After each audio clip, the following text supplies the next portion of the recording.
Good evening, everyone. I am Commissioner Griffin, Chair of the Policy Committee for the Rochester Board of Education, and it is now 6:31 p.m. on Tuesday, August 6, 2024. This is the Policy Committee of the Whole. Can I get a motion to approve the Policy Cow meeting agenda? So moved. Motion by Commissioner Malloy, second by Commissioner Patterson. All in favor? Aye. Any opposed? Thank you. I would like to say first and foremost that I apologize for starting late this evening. We had issues with the power. We had an upgrade, so I do apologize for that. And I also want to take the time to give a moment of silence to the people that we lost in the last week, and the children and the adults that were part of our city school district. So if we can just have a moment of silence for them, I would appreciate it.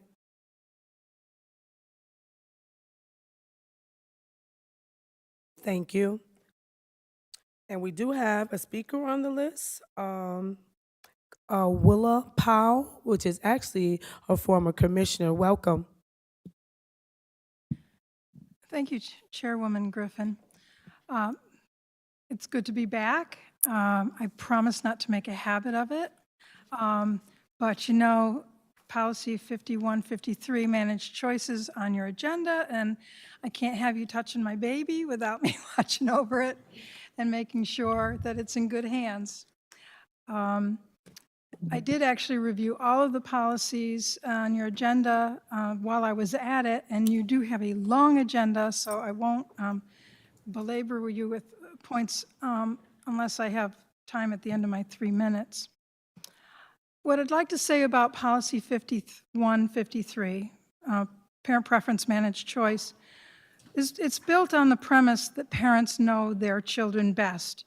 And it's intended to give families, scholars, and their parents as much decision-making power as possible while still allowing the district to plan and manage to the building and classroom capacities.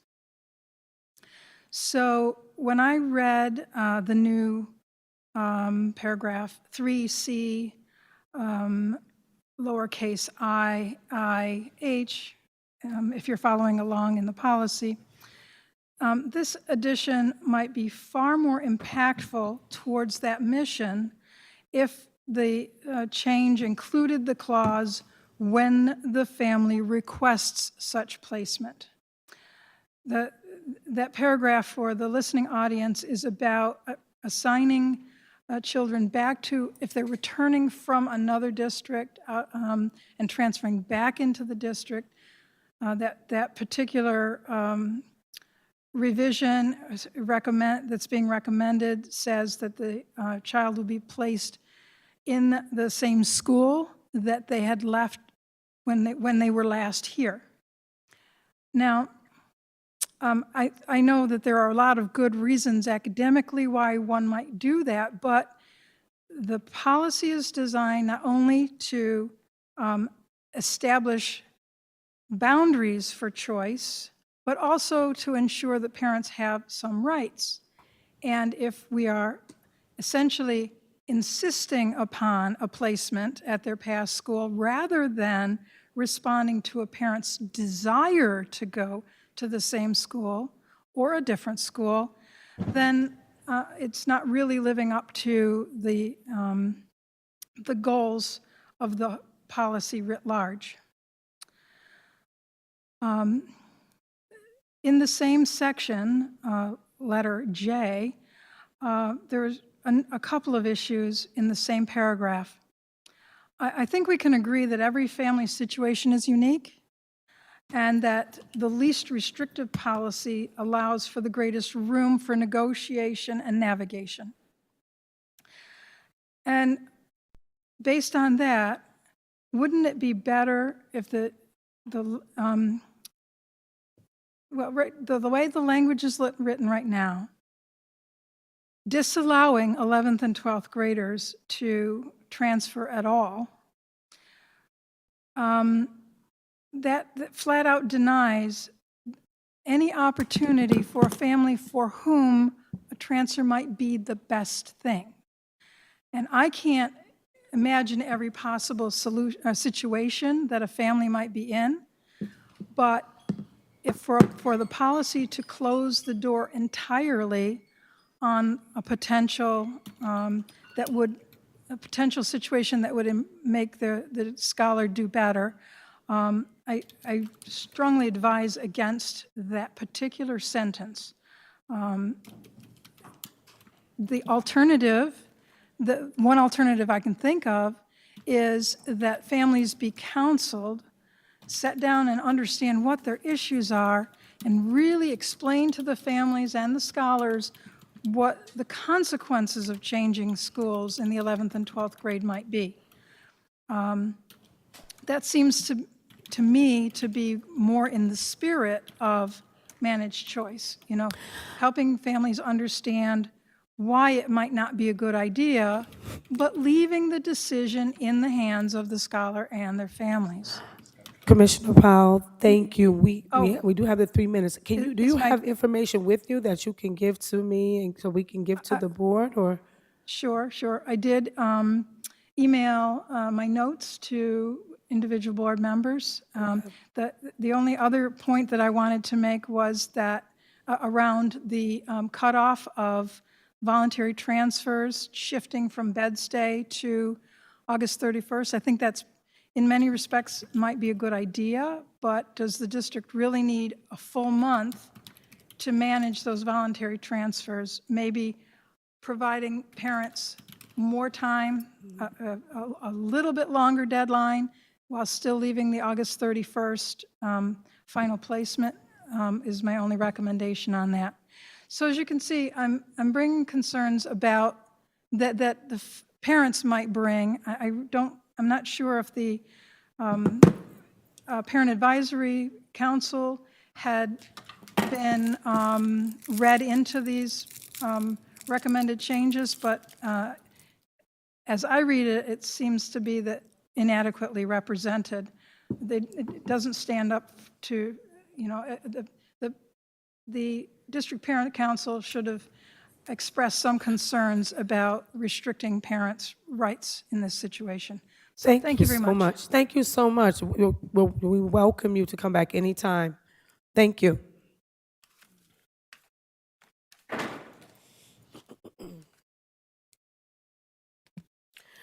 So our next order of business would be to approve the minutes from the January 4th, 2024. June 4th, 2024 Policy Cal meetings. Can I get a motion to approve the minutes from the June 4th, 2024 Policy of the Cal meeting?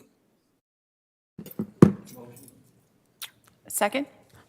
A motion by, first by Commissioner Patterson, second by Ms. Malloy. All in favor? Aye. Any opposed? Okay, thank you.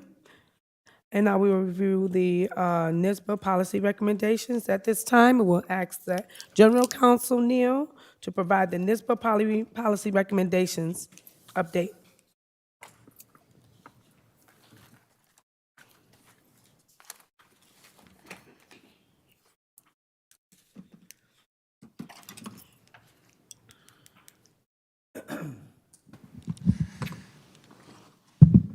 Thank you very much, Commissioner Griffin.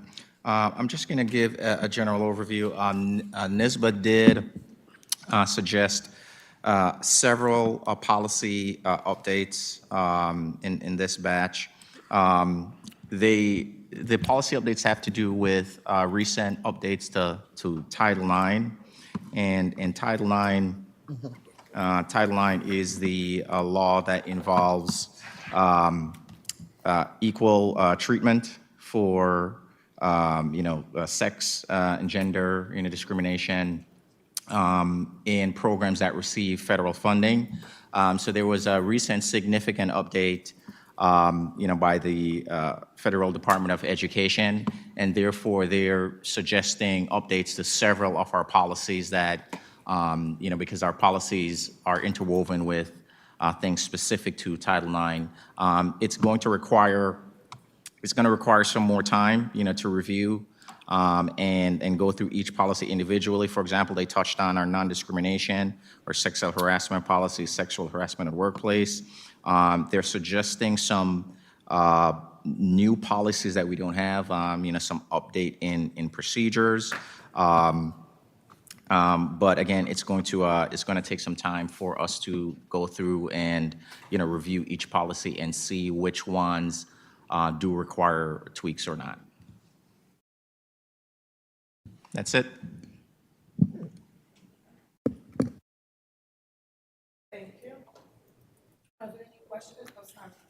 Thank you, Councilman Neal. Are there any questions? Commissioner Santiago. Yeah, very quickly. I see that, and this might also go into Charisma. I know that you're going to give a presentation on this, but I see that there's some updates with the sexual harassment policy. Is that enhanced with the new federal regulations? Our policies overall are in very good shape, again, because we just got these maybe a week ago. That process is still underway before the board approves anything as it goes through the readings. If there is an update that seems necessary, then we'll absolutely get that to the board before the policy is final. Okay. But you are correct. I believe our sexual harassment policy is working its way through the updates right now. Okay, thank you. Is there any more questions? Okay, thank you. Code of Conduct Committee, I will turn it over to Charisma for Code of Conduct Committee updates. Thank you. You're welcome. Good evening. So just really quickly, as stated in the Code of Conduct, through its Policy Development and Review Committee, the board will review the Code of Conduct annually at or following the close of each academic year. The president of the board shall appoint an advisory committee to assist the policy committee in its review of the Code of Conduct. And the advisory committee shall submit its findings and any recommendations to the board and superintendent by April 1st of each school year. And so to kick that off, the Code of Conduct Committee is scheduled to reconvene in October. Per resolution number 2022-23, number 13, the board office will be reaching out to both superintendents, specific union groups and district advisory groups, and of course commissioners to appoint members to the 2024-25 Code of Conduct Committee. And so by the December meeting, there will be, commissioners will have a list of the members who have joined the committee, but again, the committee is scheduled to reconvene in October. Thank you. Thank you, Charisma. Are there any questions? Thank you. Now we will move forward into new business.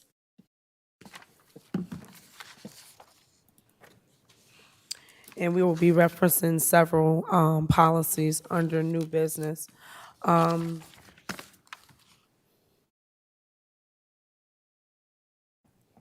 Let's turn it over to Charisma for the policy presentation so that we have a clear understanding of what these policies are. Charisma?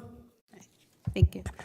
So this batch will include 0110, 4205, 4206, 5000, and then 6000 through 6240 and 9110. And so as always, this is the process that is followed to review the policies. The contributors to the policies that are being reviewed include the superintendent, the chairperson, general counsel, executive cabinet, myself, and then BEC, Bilingual Education Council. Standard operating procedure. So all these policies were sent to relevant advisory groups for review. And as I mentioned, BEC was the group that returned any feedback that they had. And also the district administration, final recommendations are being forwarded tonight to follow policy 2410. So just really quickly, sexual harassment. 0110. So as General Counsel mentioned earlier, there are some updates regarding Title IX. As of right now, the one change that has been made is to the reference section. And so as General Counsel mentioned earlier, if there's any additional changes that need to happen between now and the board vote, those changes will come to you to review. Policies 4205 and 4206, there were no significant updates. The student policies goals, policy 5000, updated bullet 5, and then policy 9110, equal employment opportunity, remove district's affirmative action officer position at the end of the policy, as this position does not exist in the district.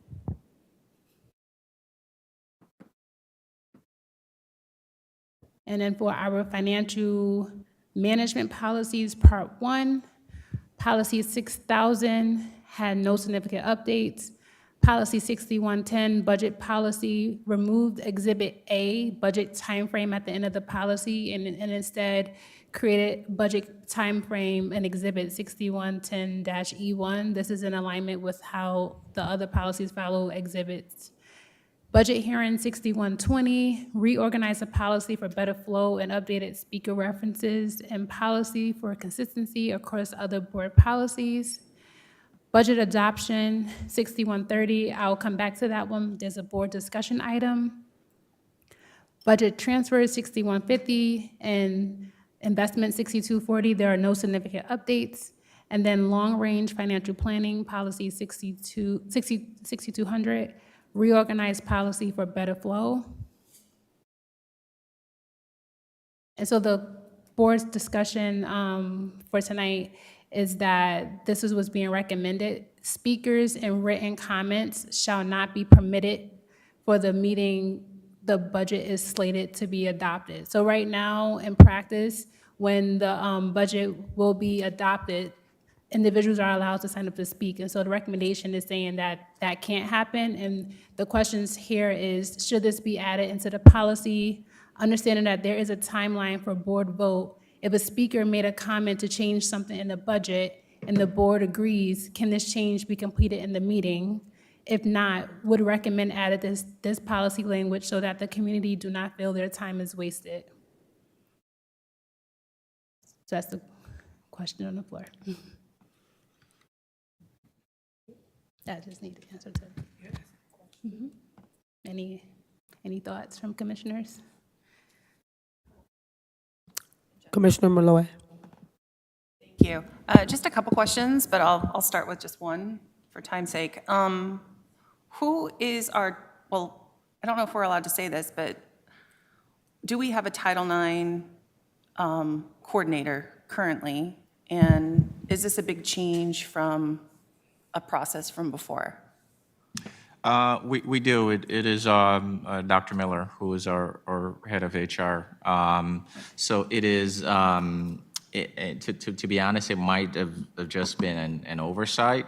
When this policy was last updated or enacted, as far as where that specific position does not exist, and the type of complaints referred to within are complaints that would go to the Title IX officer, being our head of HR, Dr. Miller. Okay, great. Thank you. Or human capital, I should say. He wouldn't like me Yes. saying HR. Yes, thank you. If anyone else has other questions, I can wait. Okay, so I do have another question. Is it okay if I? Go ahead. Okay. The other question is just in regards to 9110. So the recommendation to remove the district's affirmative action officer position at the, say removed. Do we currently have an affirmative action officer? Okay. So what is the change exactly that would be taking place with?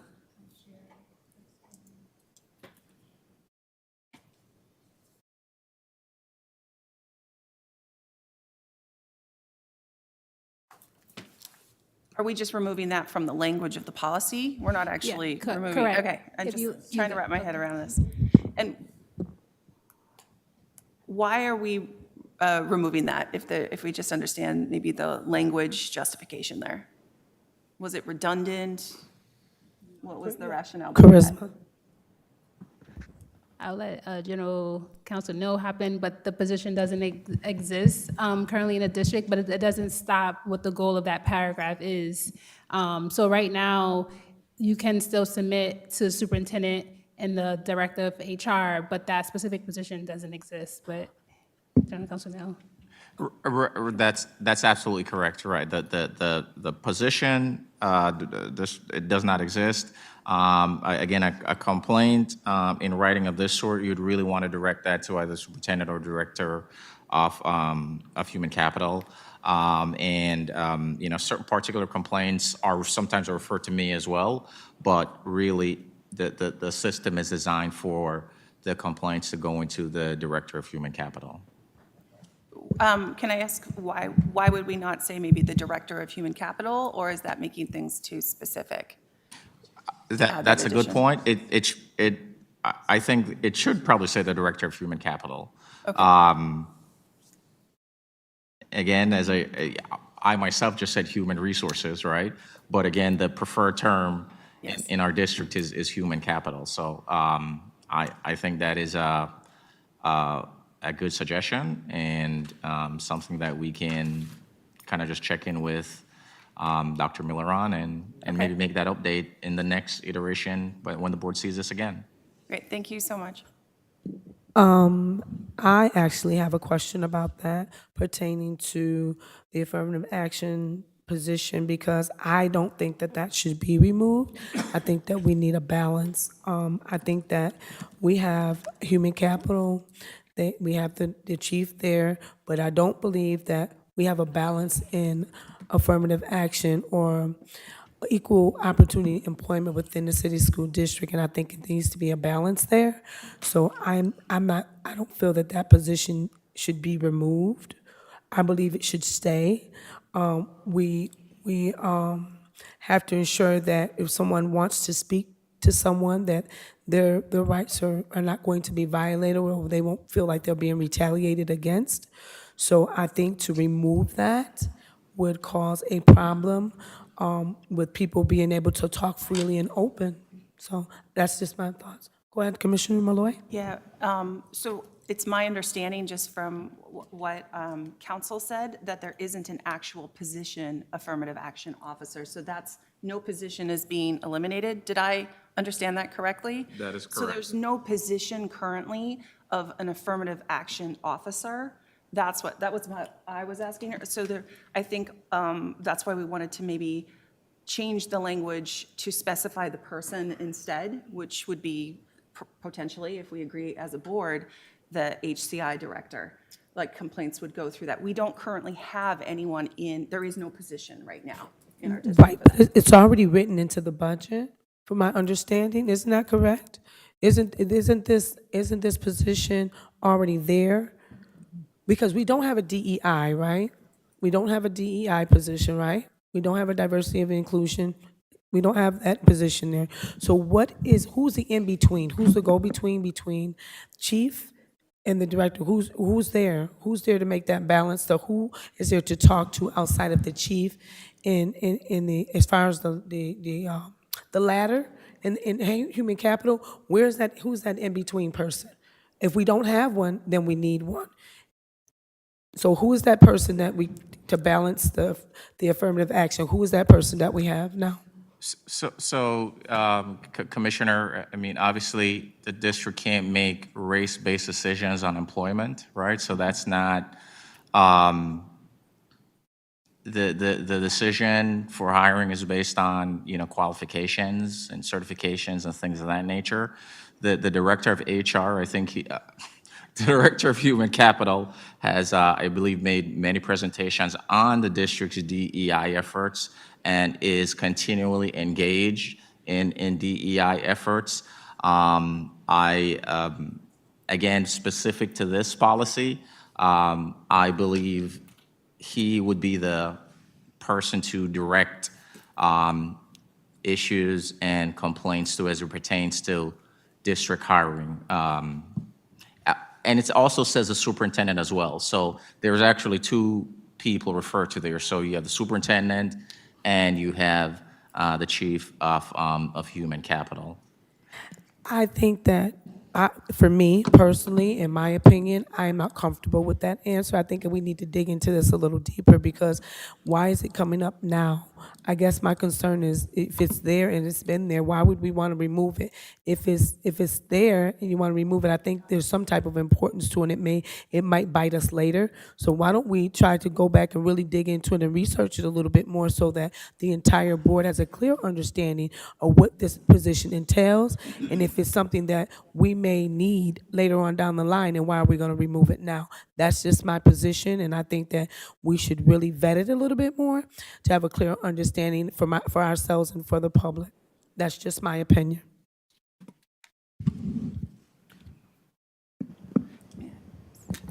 I think too, I think I recognize and appreciate what you're saying. And I think it can be addressed perhaps by, it's a duty more than anything else, rather than an actual position that needs to be created. It's a duty that can be performed by someone else within the district. And I think if we change the language to human capital or director of human capital, that is delegating that responsibility to that person officially. So rather than having it stated here, the district's affirmative action, I don't even know if we can call it affirmative action, because the Supreme Court just ruled recently and struck down affirmative action. So to have that in our policy as our language is kind of a slippery slope there. And I'm not a lawyer, but I think that might be a slippery slope. I agree with the intent in everything that you're saying, but those are duties that can be performed or delegated to someone in our district. Thank you very much, Commissioner Milan. I wasn't going to raise the Supreme Court decision of a year ago, kind of striking down affirmative action as it applies to admissions and higher education. But you make a valid point, and that was part of the consideration in terms of having this specific language in the policy. And notice the language says unequal treatment, right? That's really everyone's responsibility. As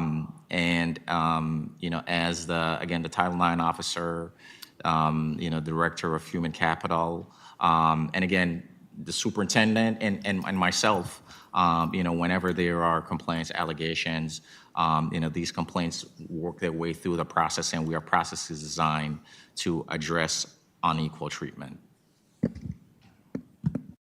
Commissioner Patterson, please. Yeah, I don't know enough about the subject at this point in time, the subject matter. I think I'd like to hear a little bit more about, what we're discussing here. Maybe have another discussion at some point in time after, myself personally has done some personal research into this area.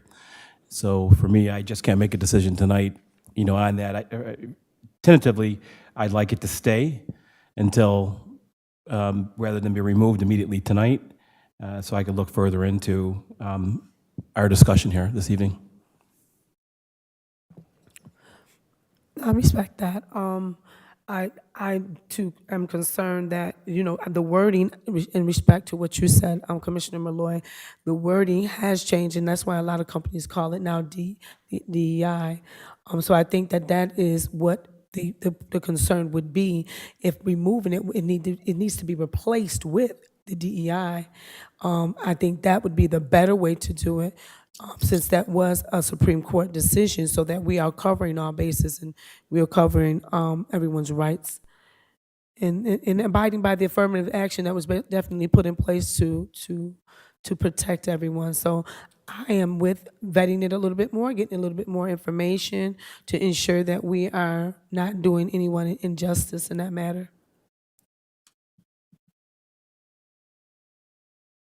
Is there any other questions on that?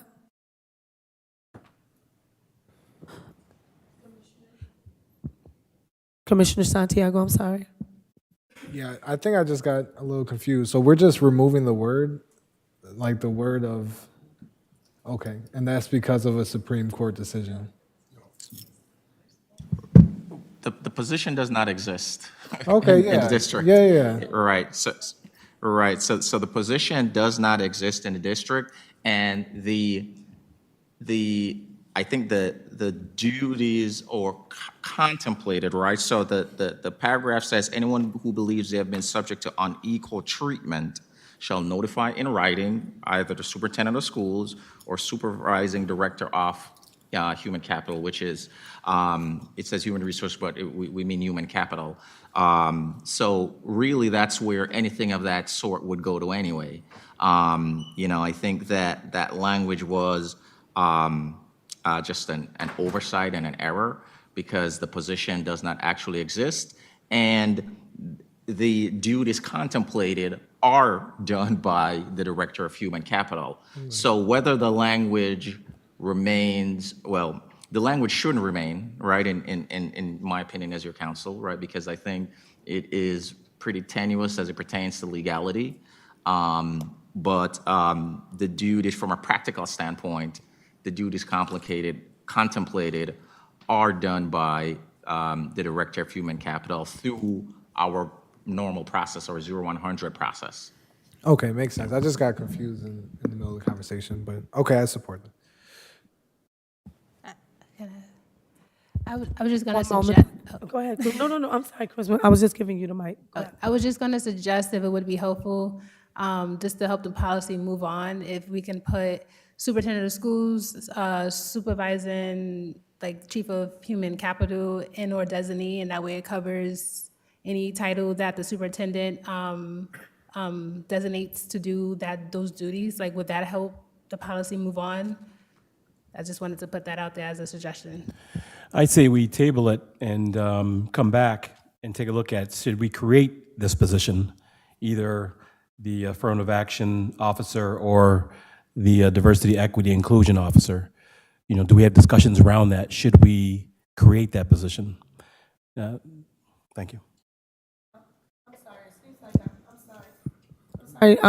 Dr. Strickland, I'm sorry, did I miss you? Did you want to say something?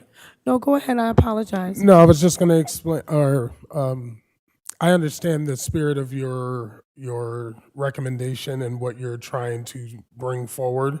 And what I can also do is ensure that in our standard operating procedures and practices that we do within human capital, that we are setting up systems to address the needs of all of our diverse staff and whatnot. But under the premise of, human resources, human capital, that is their primary responsibility.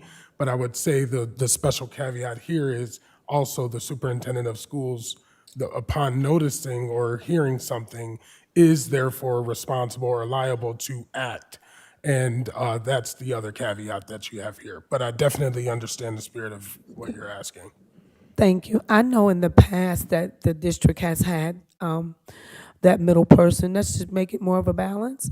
So I'm not sure why it was removed, or maybe it was under the chief's position or under administration that actually removed the person from the affirmative action to ensure that we had a balance in the district. But I would like to see that position come back so that we can have a balance throughout the district, because right now it is not a balance within the city school district with our administration on down. So I think that if we had that middle person that could, kind of balance it out, I think it would be better for us all around.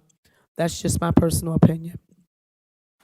But I would like to really table it so that we can look into it a little more and see if we can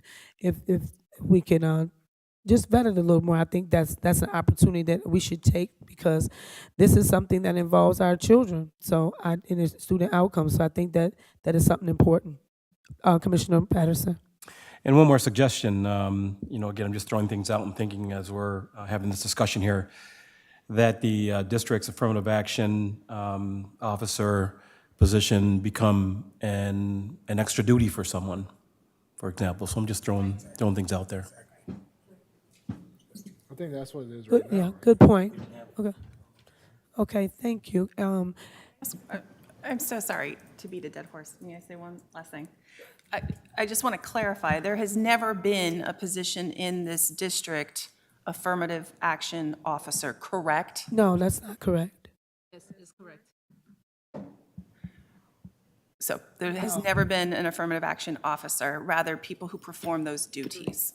I think what Commissioner's referring to is that we did have a chief of equity a couple of administrations ago, and that position was eliminated under a previous administration.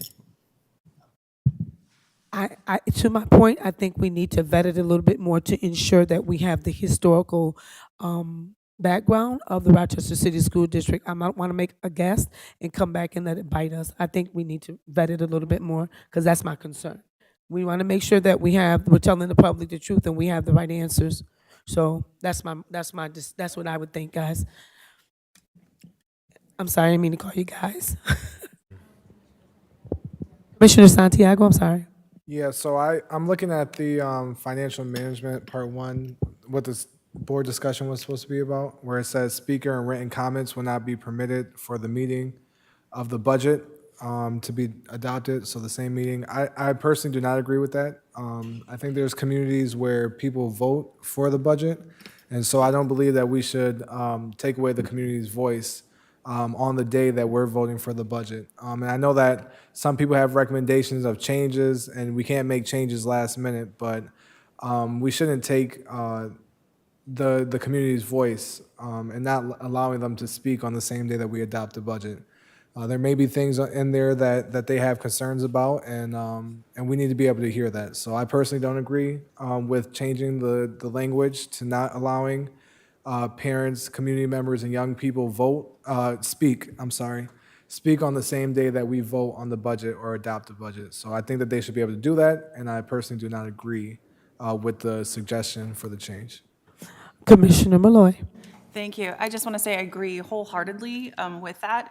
This meeting usually only takes about 5 minutes, so to deny the community an opportunity to speak at a meeting that is already so short would be a disservice to our community members. So I would fully support leaving that in. And also, I also agree with Commissioner Santiago and Commissioner Malloy. And just for the record, I'm in agreement with you guys also. Is there any other questions on that one as far as the speakers? Are we gonna, just going back for a second, so are we gonna table the other one with further discussion for the affirmative action? I just want to, so can I suggest something to change the motion? My recommendation, it would be to make 3 motions. One for all policies except, what policy was it, 6130, because we would have removed the sentence. So, and then take another motion for 9110, and if it fails, then it goes back to the policy committee.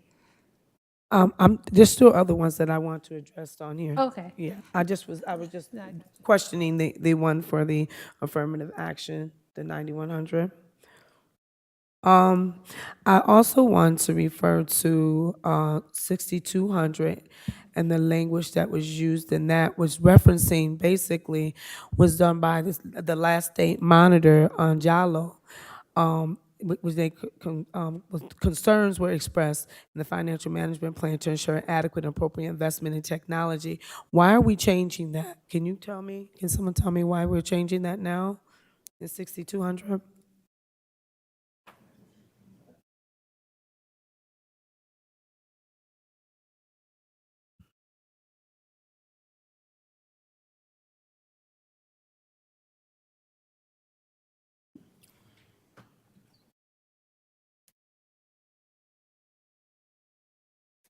So nothing's going to change in 6200?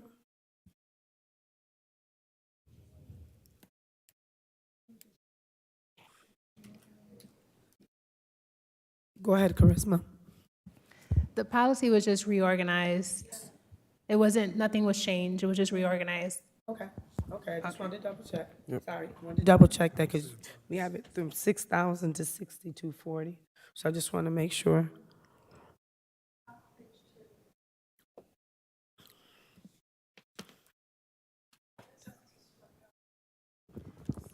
So may I? Oh, go ahead. Just to chime in, so the information at the top of the second page of that policy has simply been removed and then now is under number 6, policy deliverables. So that same language is now reorganized and it's still on that same page at the bottom. Okay, I guess because we weren't cognizant of that move. That's why probably we didn't realize it. Because he's saying that the verbiage is there, but it was moved, right? Am I correct in saying that? Yes. Okay, so it is there, but it's been moved, reorganized. So we didn't know that. We weren't aware that it was moved. I guess that's what the question is, what he's saying. That it's still there, but it was moved. Right, no, Okay, okay. when I was saying the policy was reorganized. So nothing was removed from the policy. It was just reorganized specifically because that language is a policy deliverable. So it just made more sense to put it at the end. So that way administration can also know like, hey, this is one of the deliverables that has to be followed annually. But nothing was changed. So at the top of page 2, crossed out is the board directs the superintendent to specifically report on the district technology needs in the course of the annual budget presentation and future strategic plans. And at the bottom of page 2 now, on the policy deliverable, it says the board directs the superintendent to specifically report on the district's technology needs in the course of the annual budget presentation and future strategic plans.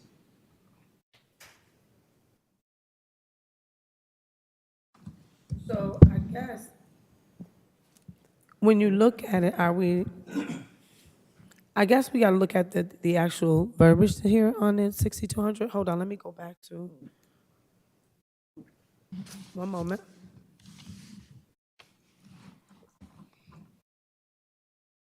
Why is it not coming? Apologize, 1 second, I was right there.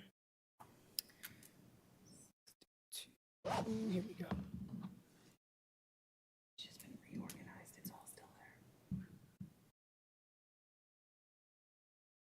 So if we go, I guess the importance of all the documentation and policy is the verbiage.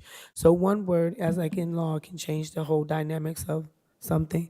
So when we look at it and we look at the verbiage that it's saying, and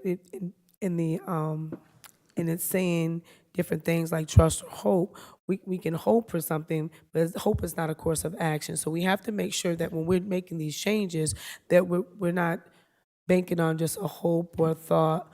We need to make sure it's affirmative, like it's definitely gonna happen or things of that nature. I think that we need to make sure the verbiage is correct as well.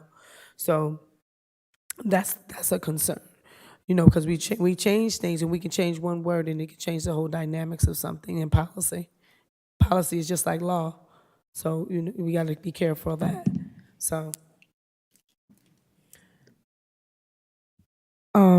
my next concern would be, well, not even a concern, I just want to know, policy 6,000, we're changing the bullet number 4.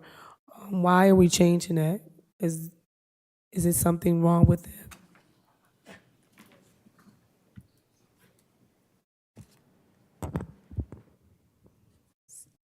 So bullet number 4 wasn't changed. It was just the word "the" and policy was added into it.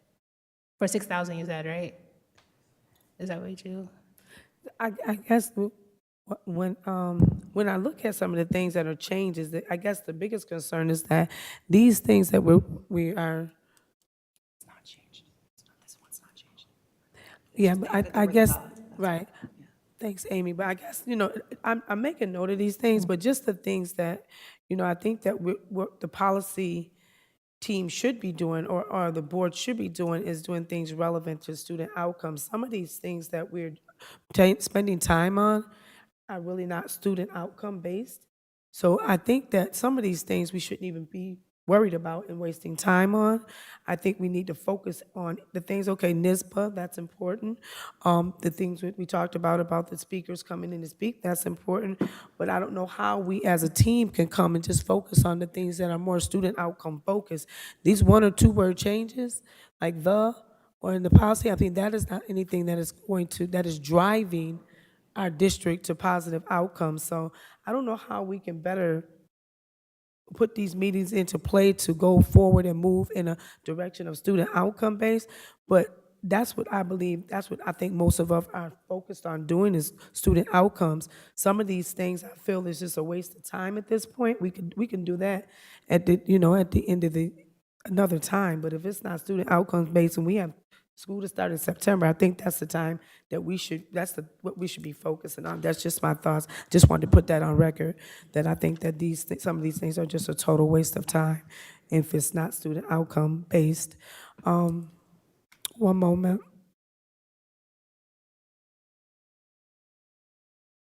So I think right now we just need to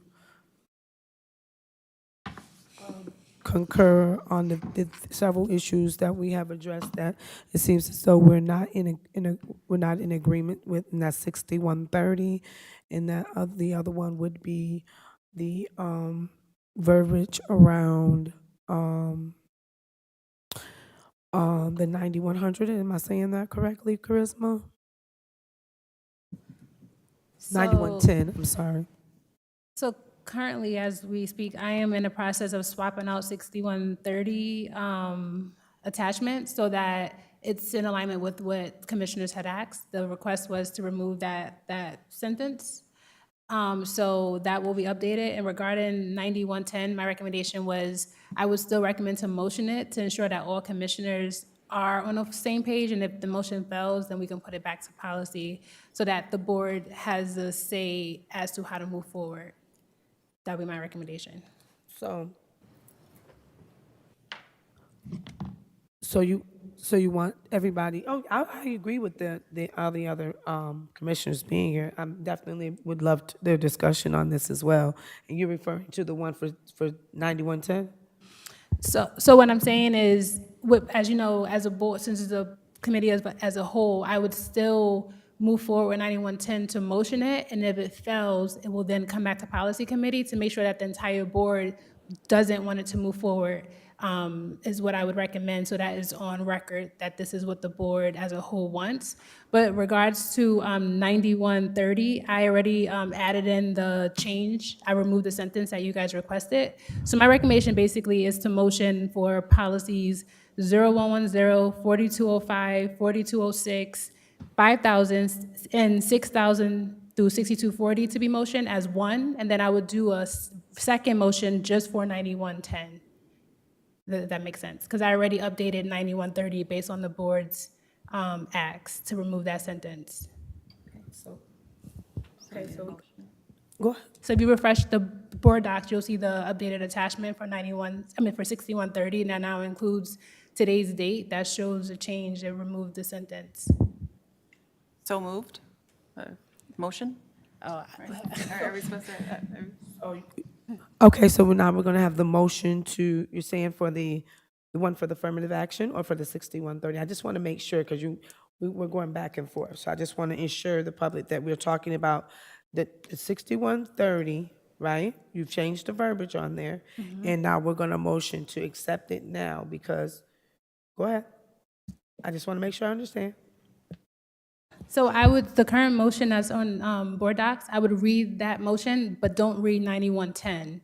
And then once you guys vote on that, I would then do another motion specific to 9110. So then that way, the board as a whole can let the committee know if you guys want to move forward with the language or you want to hold it into the committee.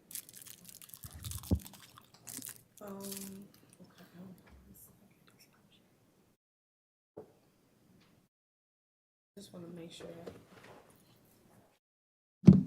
I'm just checking to make sure that I'm not missing anything here. Okay, all right. Okay, I just was checking to make sure I'm not missing. I got notes and everything, so I'm just making sure that I'm following my notes. Okay, okay, so we can do the motion. So moved? Second. What's Okay, that we have a including? motion by. If you could just make it, if you just can make it clear on what's that including. I'm sorry. If you could just make it clear on what that motion is including, because I know there's two motions here that we'll be Right. doing. So Commissioner Santiago wants confirmation of the motion. So again, I would motion exactly what I'm updating it now in board docs, but I would motion, the way the motion is currently written, I would read that, but don't include 9110 in your motion. And then once you all vote on that, then I would do another motion for Yeah, I'm just saying the 9110 chairperson has specifically. to announce I that while got you. we're No, she was motioning. asking, but Yeah, she was I thought asking you me had a to question. clarify as well. No, I was talking to you individually because in order for us to motion it correctly in the records, you have to read that Oh, off. she came, oh, I thought she was just clarifying for you, I'm sorry. Yeah. Motion this right here. Okay, now I'll go ahead and do the motion to include policies 0110, 4205 through 4206, 5,000, 6,000, excluding 6130. I mean, I'm sorry, 90, I didn't even get there, I'm sorry, I take that back. 6,062.40. I know, that's right. I'm sorry, guys. That was my fault, I'm sorry. So So- 6,062.40 out of the policy committee. So moved. Thank you, I apologize for that confusion. All those in favor? All those in favor? Aye. Any opposed? Yeah, Commissioner Malloy and Santiago.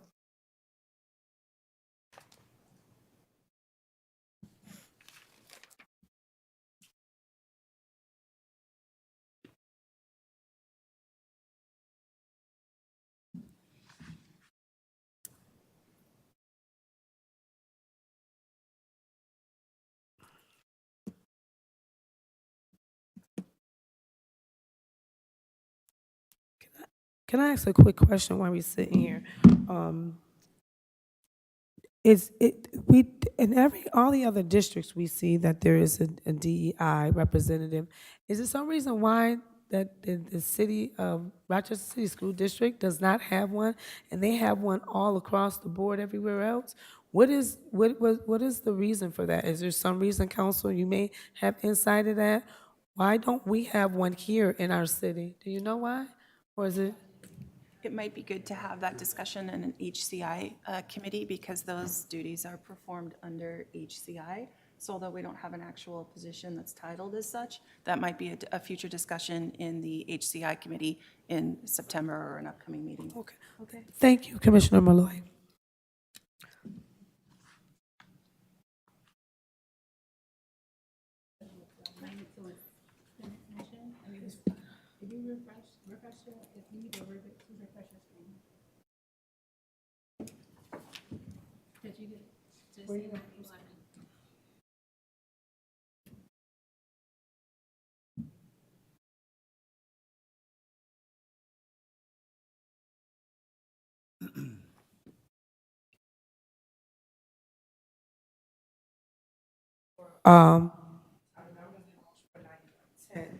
And basically what we're doing, oh, sorry.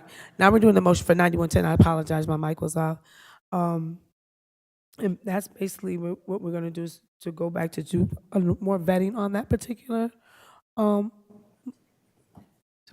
to get more information and to also discuss it with other members of the board. Policy 9110? Yes. I thought we were calling up for a vote, so if it's not in favor, it could just go back to committee. Am I correct? I just want to make sure. So basically what I'm saying is that for us to know how to move forward with the board as a whole, because currently right now on the agenda, the board was to review 9110 and the goal was to forward out of the committee. And so since there's been some conversation with commissioners on wanting to hold it, my recommendation is so the board as a whole can make that decision to still motion to forward out of the committee. And then if it fails, that means that it stays in policy committee and then further review needs to happen. So I would recommend reading the link exactly the way it's written, but don't say to stay in the committee, read it exactly how it's written. That way it can still follow what we were trying to do here.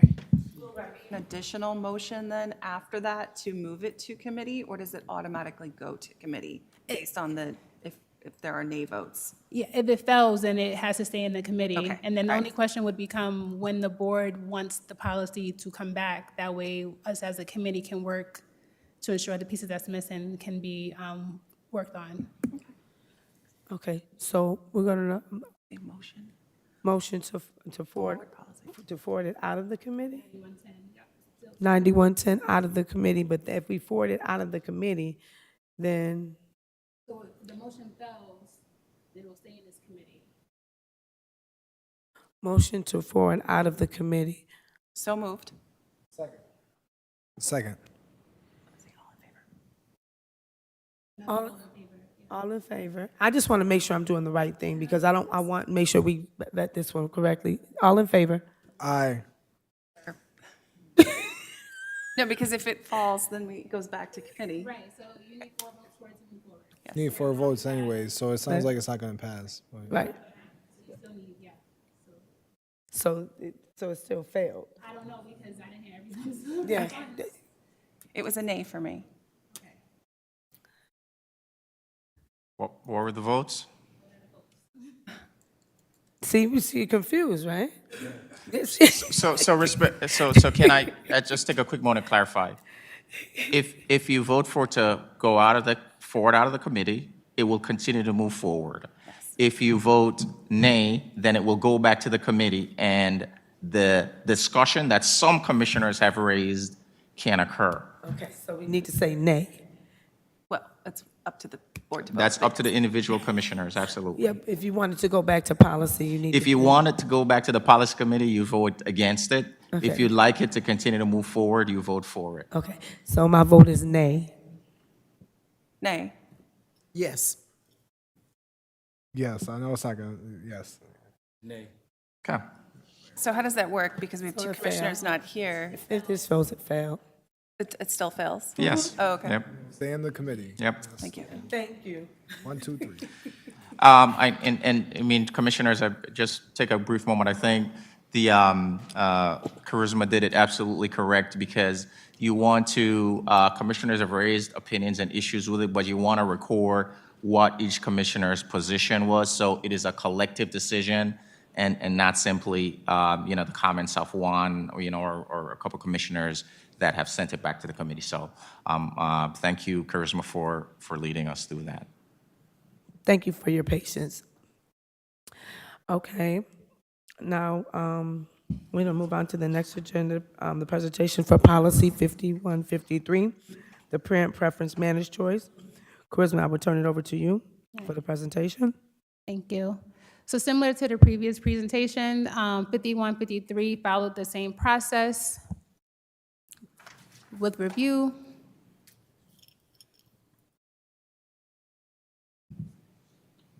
And so this policy has 2 policy deliverables, one of them being that the board is supposed to make a decision by October 31st to amend or rescind the policy based on the district's recommendation. And then the other one, there's some data that the administration is supposed to also submit. And so if you look at board docs at the attachments, the last attachment is the data that goes with the second bullet of this presentation regarding the data that's supposed to be submitted.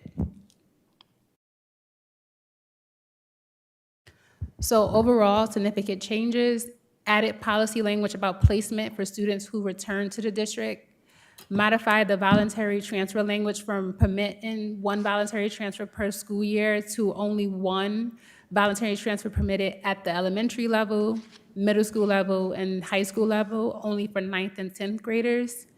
And then modify the timeline for when voluntary transfer applications will be received and clarify the deadline students will be placed if seats are available in the school. And so next steps is to forward the policy out of the committee. The policy will follow policy 2410 and is slated to be voted on by the board and during the October business meeting. Thank you.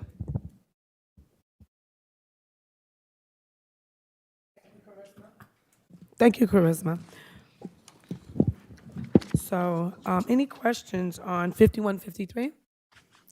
Commissioner Santiago. Yeah, I do have a couple questions for the chairperson and also the staff who work directly with this committee. Was this presented in front of parents? Did we get a parent rep to see this?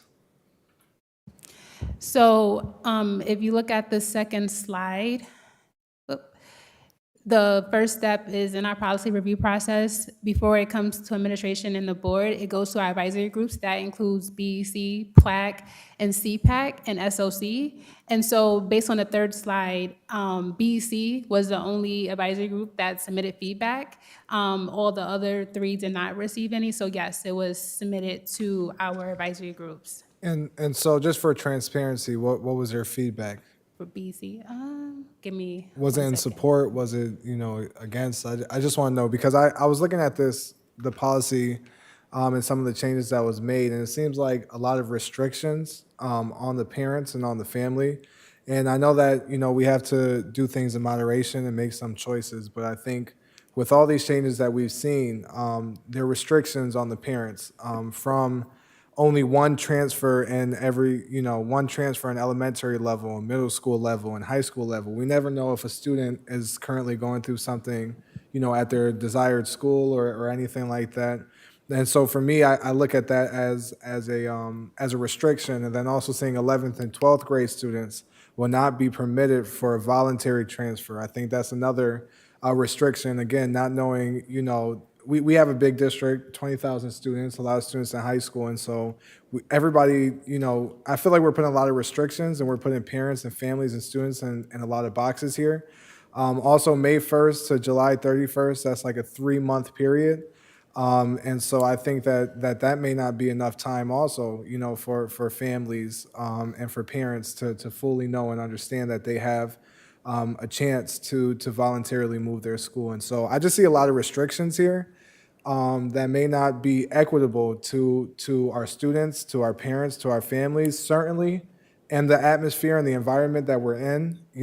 Our schools are not only schools that we're just dealing with education, but we're dealing with a lot of issues outside of just the education, culture and different things coming from outside of the schools. And so for me personally, I feel like these are a lot of restrictions on parents, on students, and on families, and I personally won't support it.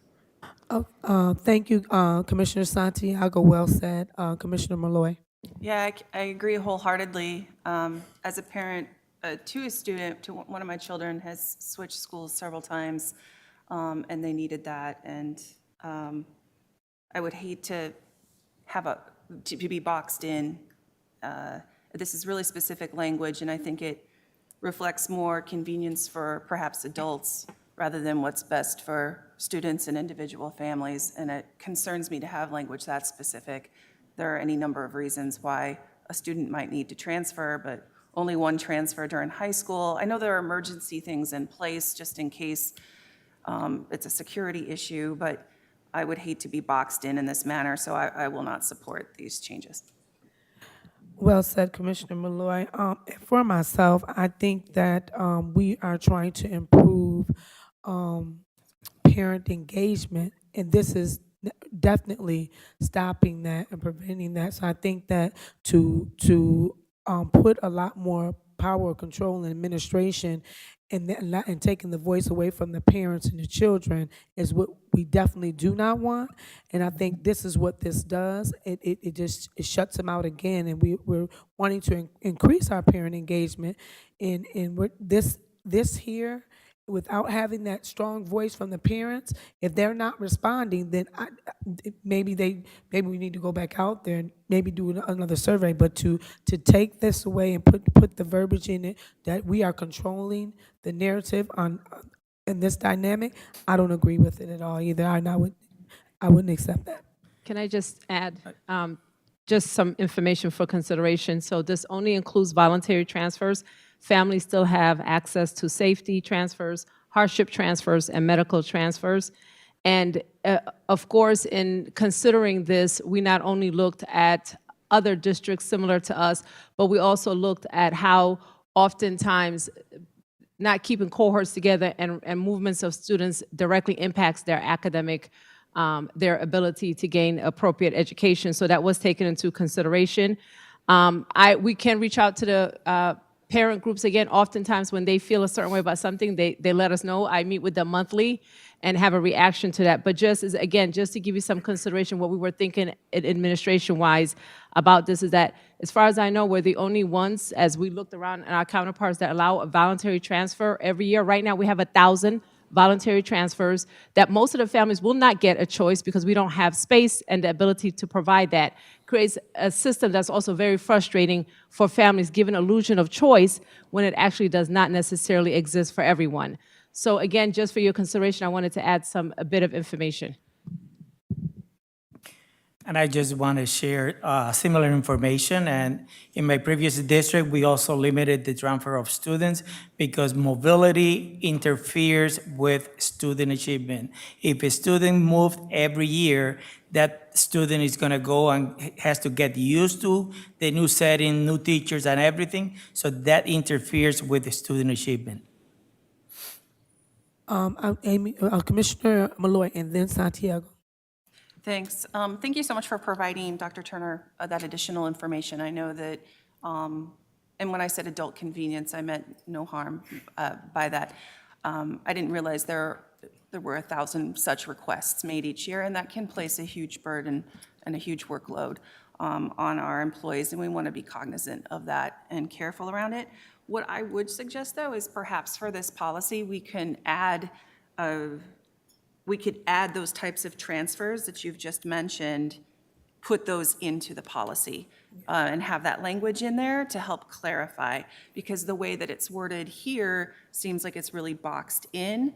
And maybe we could take that to parent groups and see how they feel about additional language for those other types of transfers that we certainly have taken into consideration before. So Yeah, I thank you. think Commissioner, I'm sorry, Commissioner Santiago, then, Okay. who, you want to go? Okay, go ahead. It's similar to what she was saying. I fully agree, with adding that language.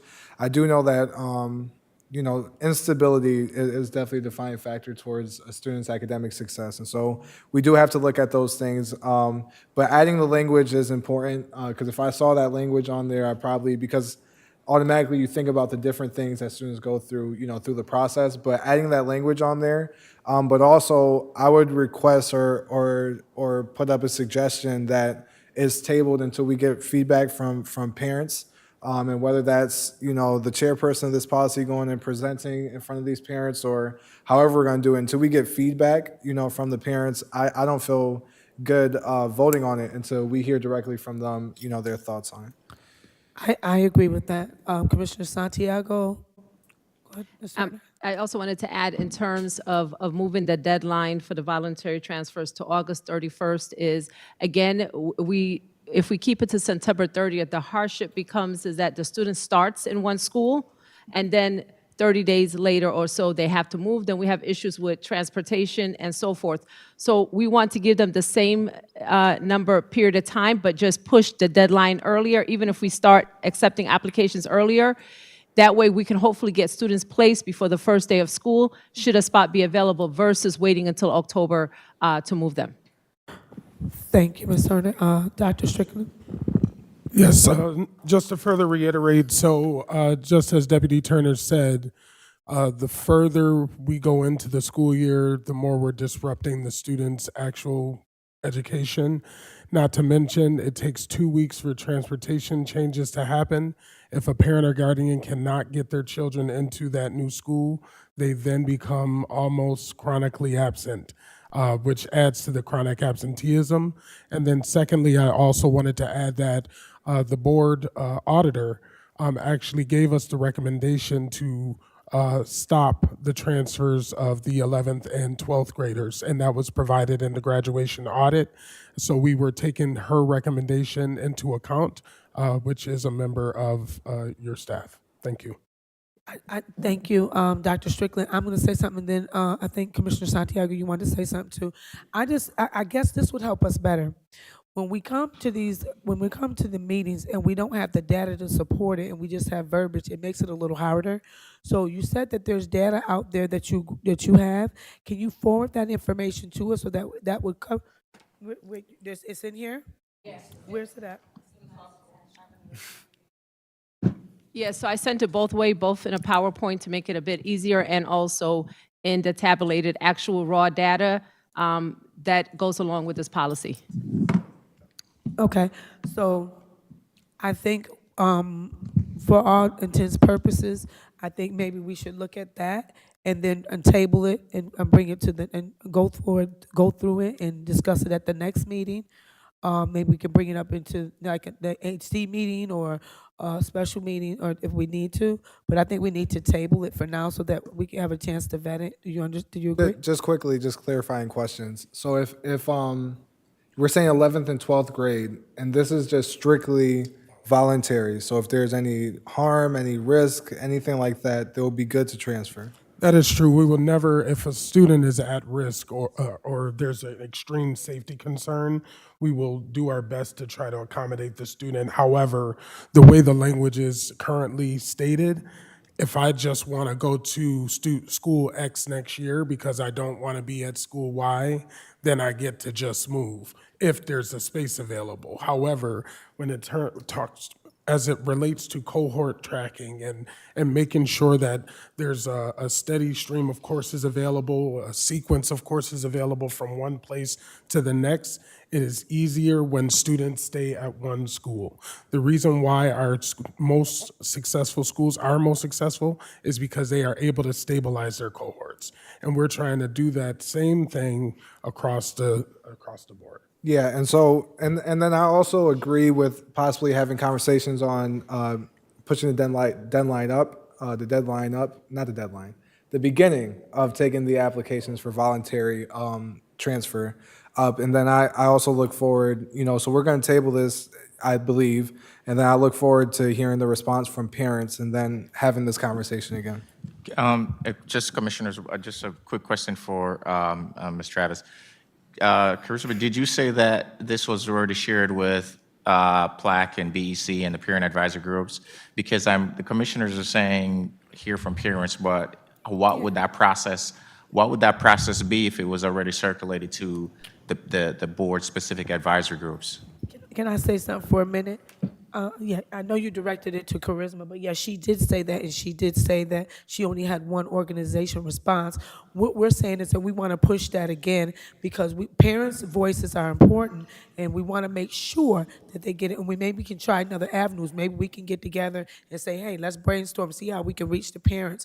Maybe we can do like some type of literature. What do you think? But at the end of the day, we need to ensure that the parents are. This is summertime, first of all. A lot of people are on vacations, so let's take into account that most people are not paying attention to mail right now, or however you're directing this information. So I think that we need to take other alternative measures to get the information out there, to Commissioner Santiago's point and to Commissioner Malloy's point. But Charisma did say, but there was only one organization that responded within reason. It's summertime. People are on vacations.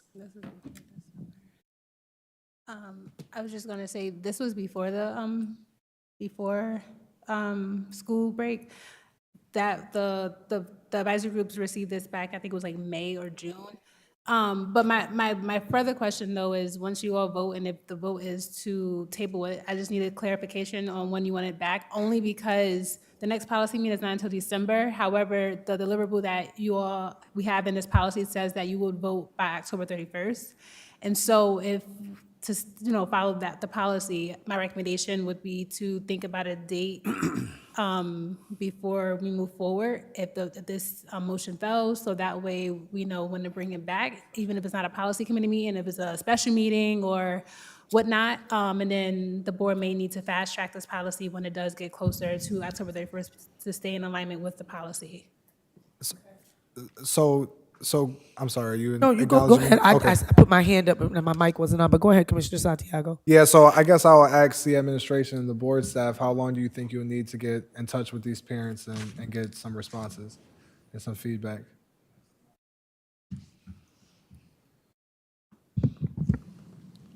I'm sure we could think of multiple ways to do that. Oftentimes, I'll call a Zoom meeting, and the parents are pretty good. We generally have about maybe 80 folks that show up.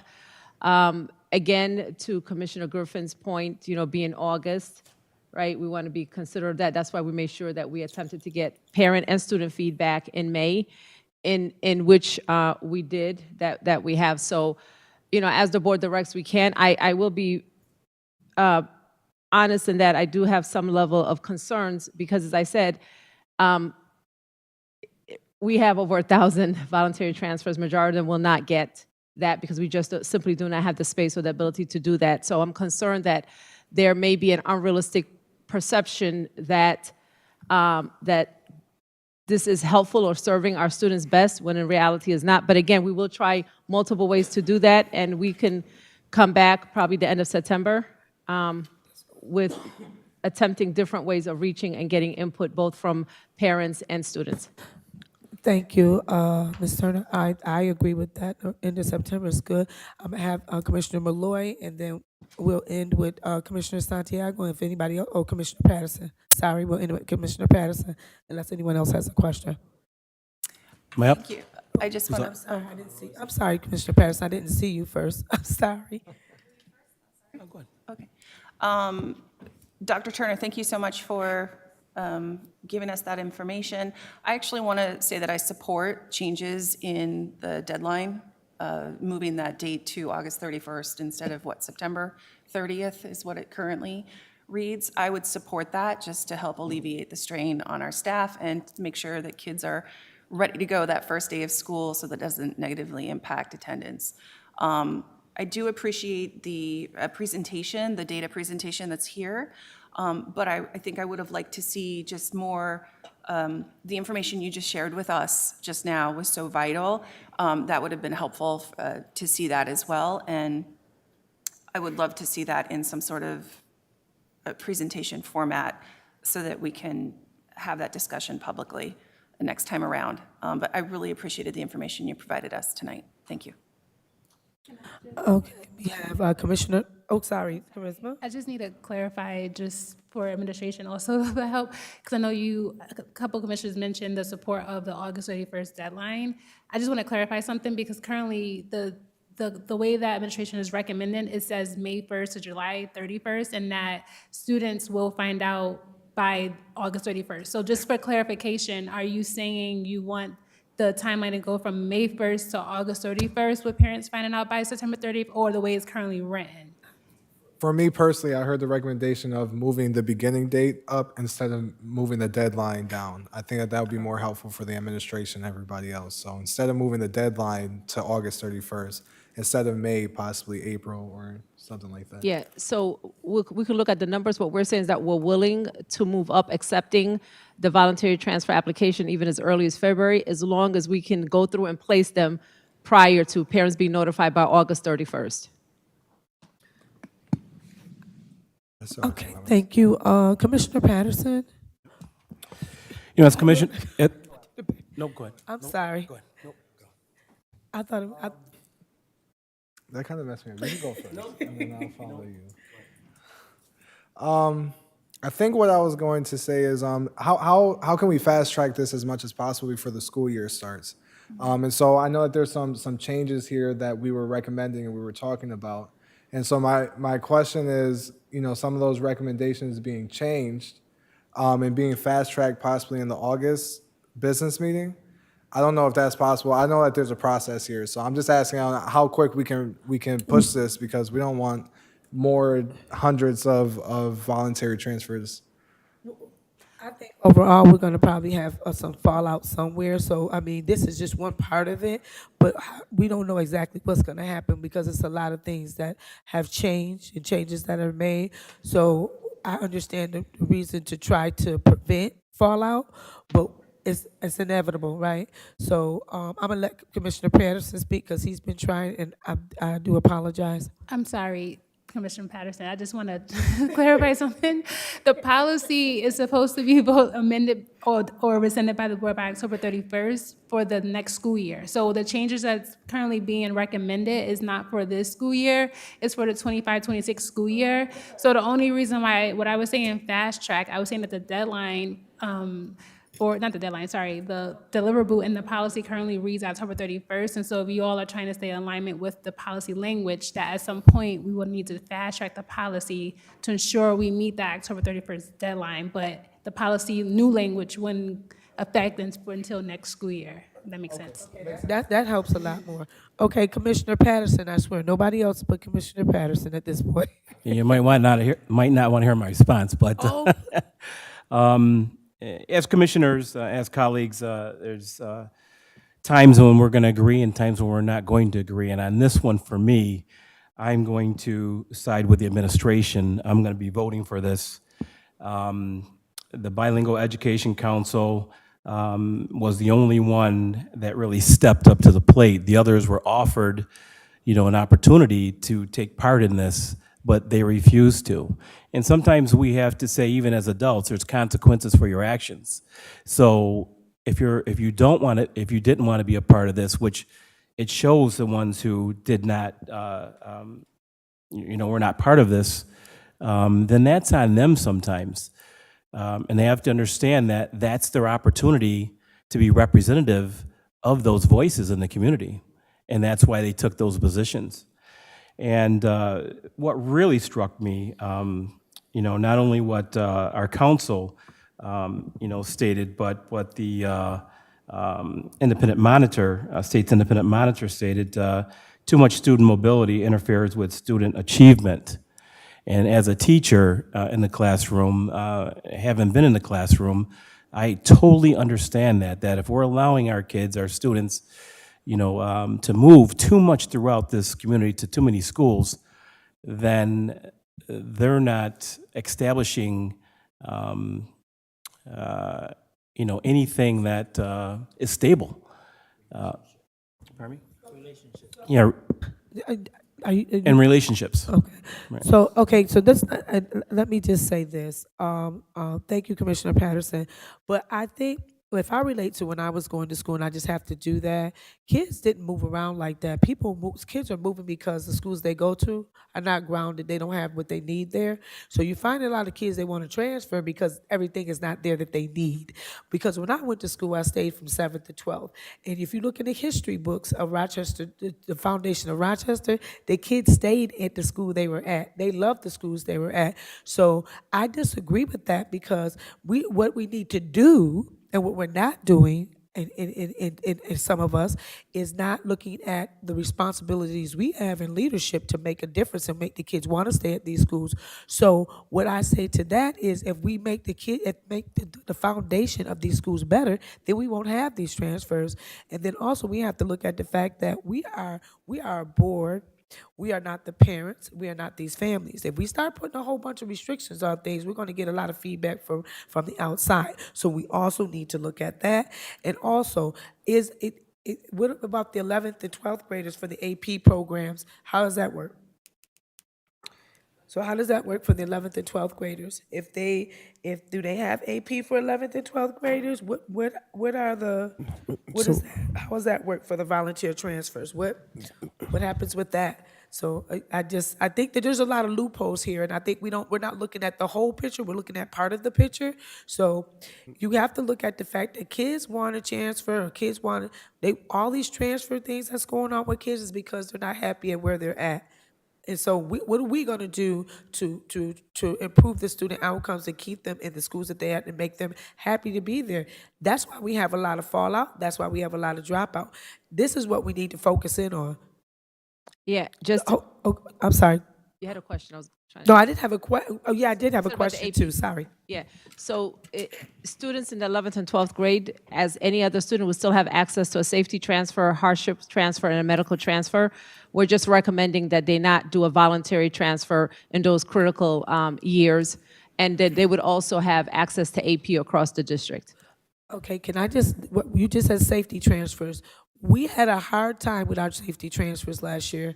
We did not accommodate a lot of kids in the safety transfers. You know what happened to those kids? They dropped out. We don't even know where they're at. So that's a big concern for me. That's a big concern. But hold that thought one second, Ms. Turner. I'm gonna let Amy Malloy, Commissioner Malloy, take the floor. Thank you.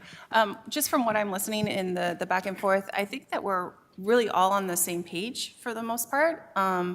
I don't think we're disagreeing with one another, just perhaps we're recommending some changes to that language so that we're specifying whether it's a voluntary transfer versus safety transfer versus medical transfer, because any of those things might necessitate a change of school environment.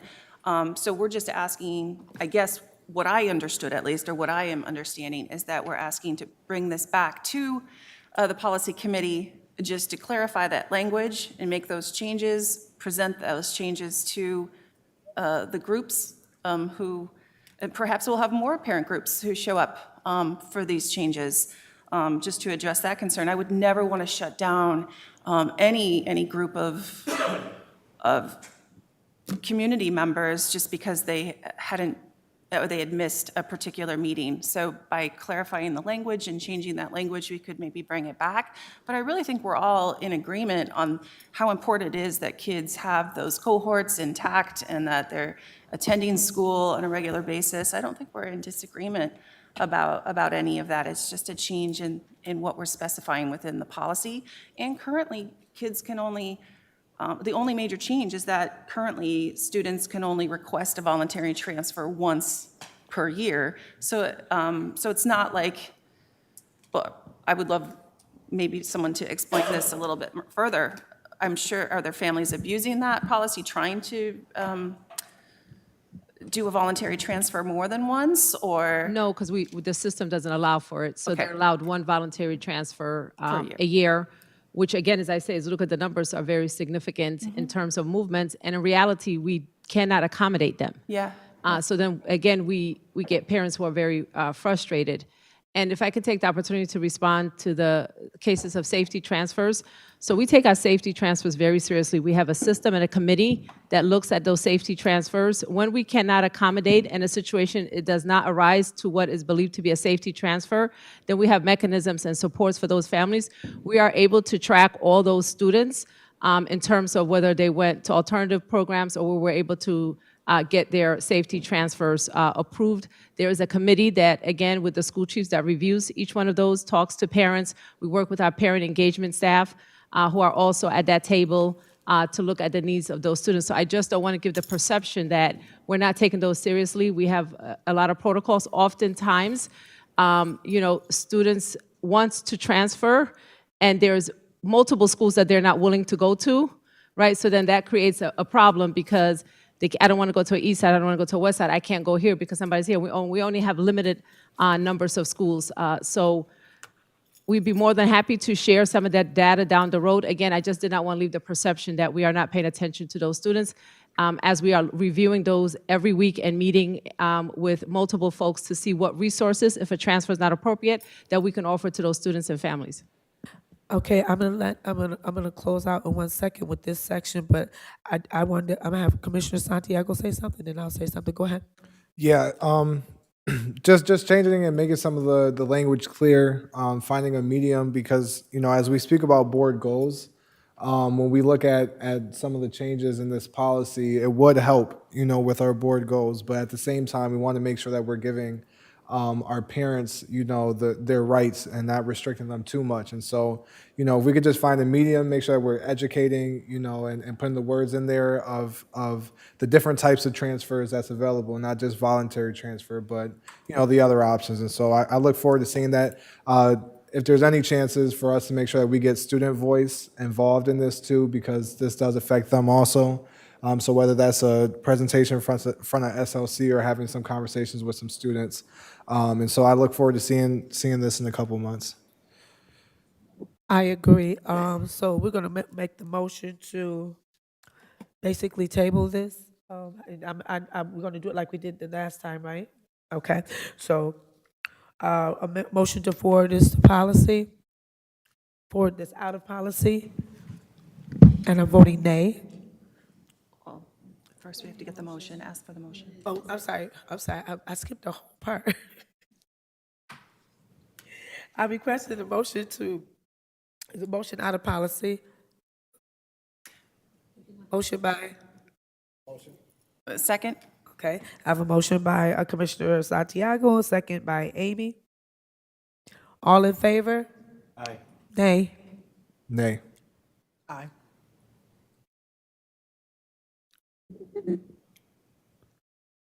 So it falls? It falls. So it goes back into committee. So, okay.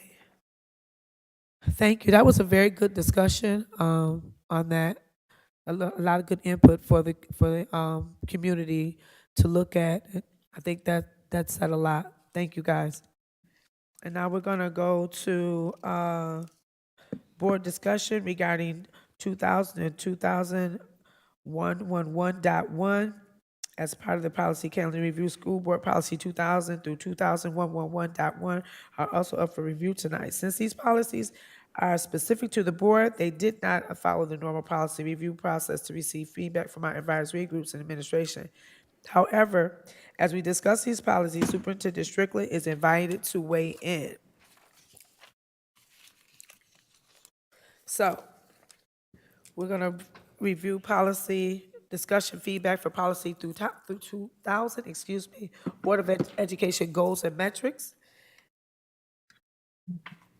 Does anyone want to address any of the board's education goals and metrics?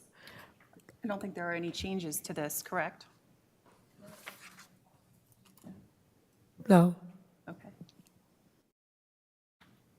So I'm fine with it. Can we move on? Okay. Is there any feedback or any discussion needed for policy 2100 school board legal status? No changes to that one either, it seems. Okay. Okay, I'm gonna go ahead and move on. Is there any feedback or discussion needed for policy 2110.1, school board access to information and reports? I'm gonna move on to, is there any feedback or any discussion needed for policy 2111, board member authority? And is there any feedback or discussion needed for policy 2111.1, board member school visits? So there has been no changes.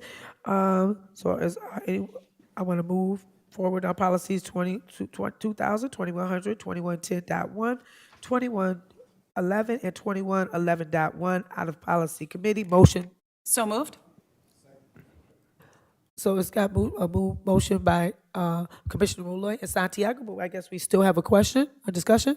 Go ahead, Dr. Strickland, if you want to say something, you can still say something. Well, yes, I was just going to weigh in. I just wanted to really focus our commissioners to 2111.1, just ensuring that those bullet points are read and understood in terms of 72 hours for our school leaders, making sure that we announce ourselves and so that our leaders and teachers can plan accordingly and welcome you accordingly.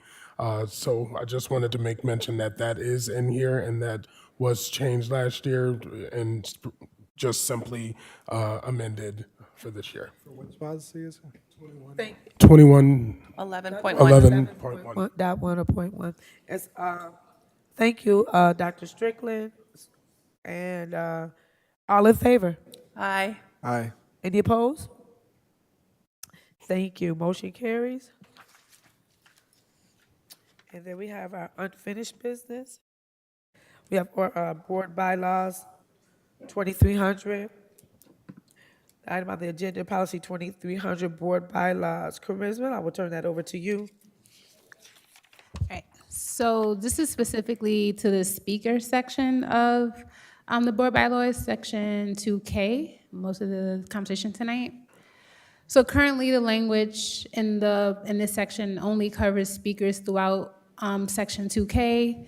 Current comment process, board staff puts on an upcoming board committee meeting that the topic relates to a business meeting. So this is referring to comments. So right now, although we accept written comments, there's nothing in your bylaws that says that. Written comments are accepted. It only says that speakers are allowed to speak. And so the recommendation here is first to update the title of this section to be general rules applicable to speakers and written comment submissions. So the yellow is the additions being recommended. And then subject to the limitations contained in this section, individuals who have registered to speak and or submitted a written comment by noon of the day of a business meeting may address the board. And then the last recommendation here is an individual may register to speak and or submit a written comment.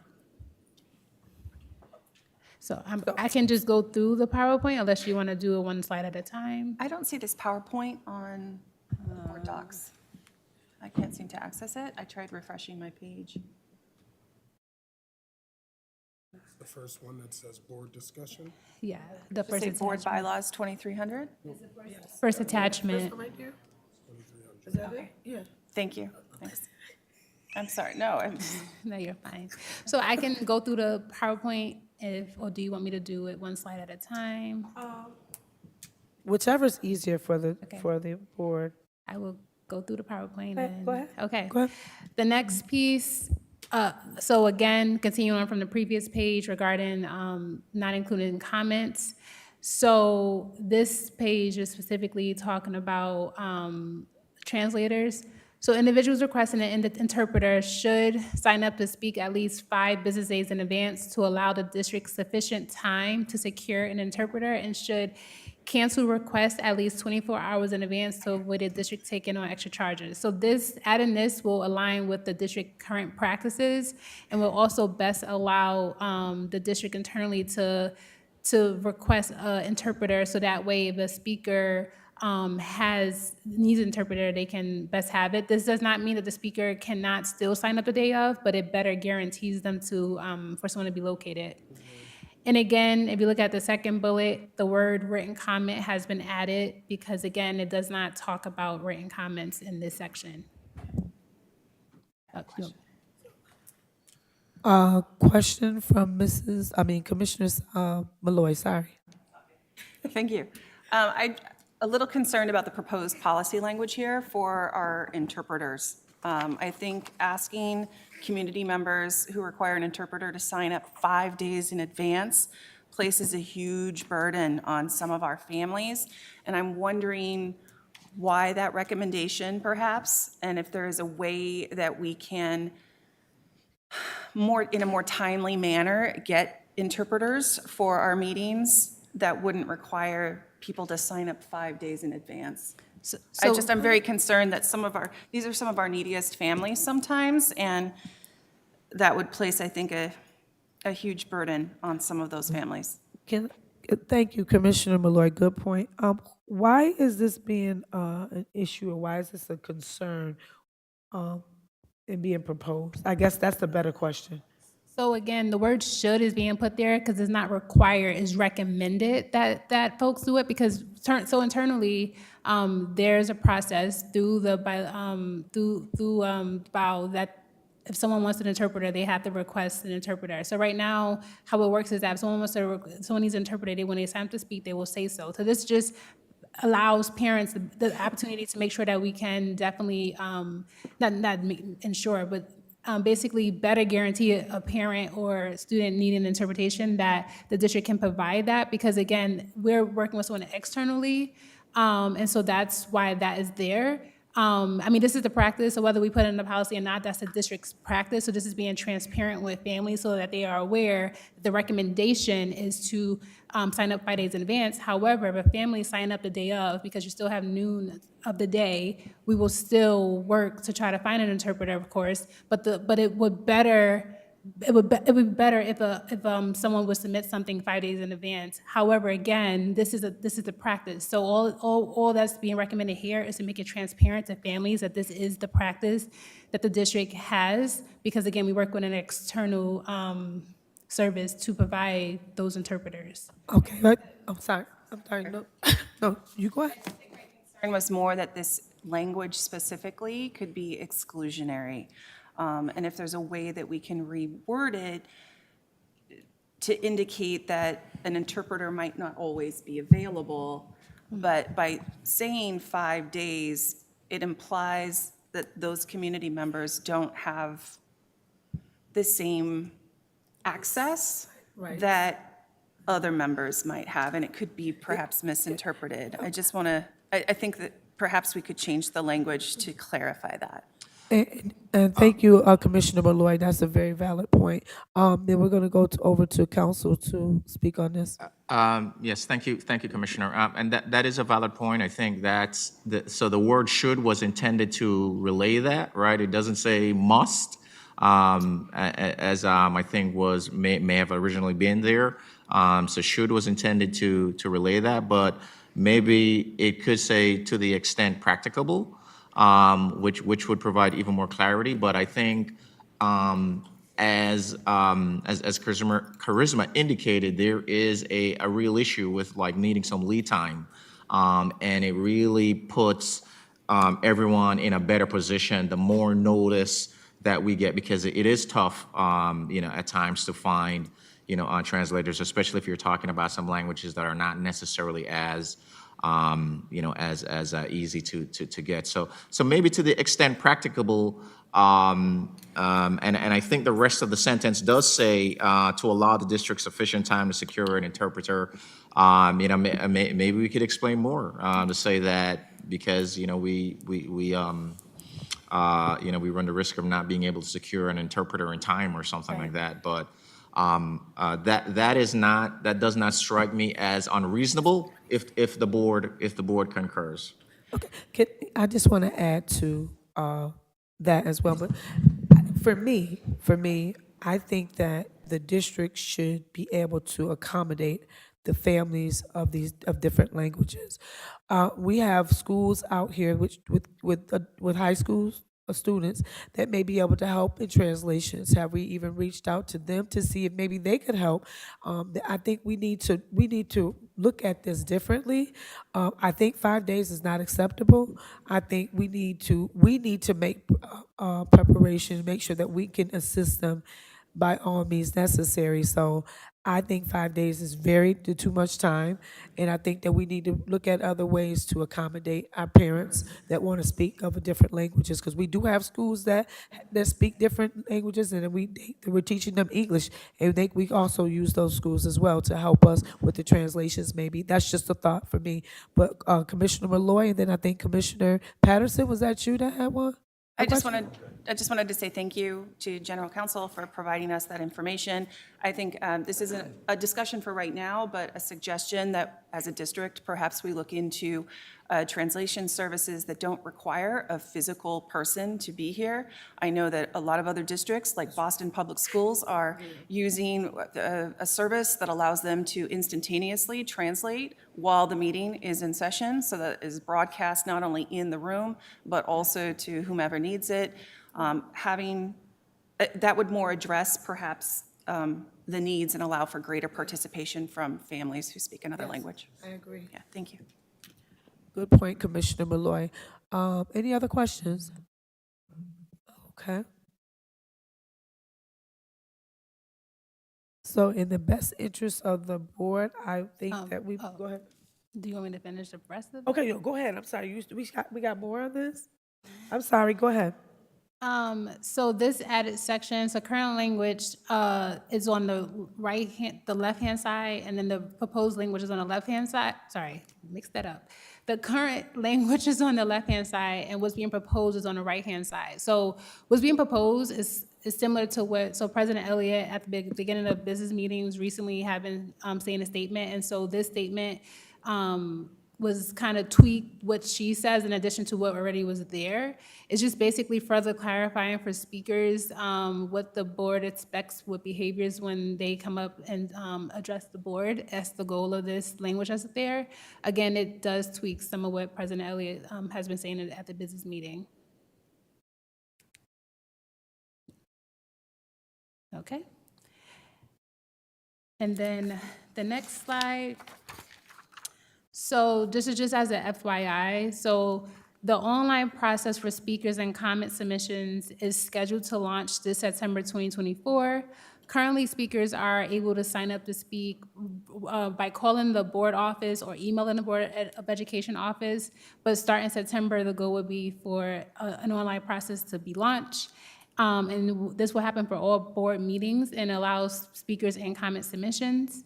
A link to register as a speaker and/or submit comments will be provided on our board website and the BOE upcoming events at business meetings. The link will include an online form that includes the required information to register as outlined in Section 2K of Policy 2300, Board Bylaws.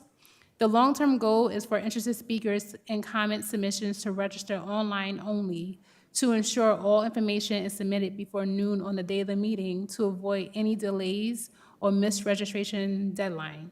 Of course, interested speakers and commenters can still call or email the board office if there are any questions or assistance needed. The policy committee tentatively plans to request the board to amend section 2K of the board bylaws and exhibit 2390E1, public board hearings procedure, at the December 3rd policy committee meeting. The wait for this amendment is to allow time to test the online process. So currently, starting September, individuals who are interested to sign up to speak or submit a written comment will have the option to still call and email, but now we're doing an online process.